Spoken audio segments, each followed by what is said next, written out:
अस्सलाम वालेकुम जी। गाड़ी है जी टोयोटा ग्रैंडी, फॉल्ट है सस्पेंशन नॉइज। खोलते हैं और शुरू करते हैं।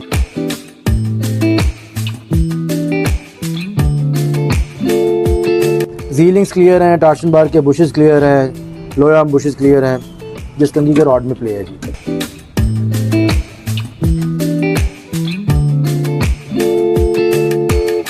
ग्रैंडी आई थी जी सस्पेंशन नॉइज की वजह से जी। स्टीयरिंग असेंबली में फॉल्ट था, स्टीयरिंग की आवाज थी।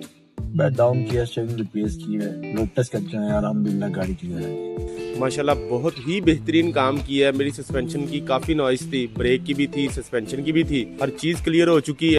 खाबर भाई के साथ रब्ता करें, ऑटोमैक के साथ काम करें, बेहतरीन काम करते हैं।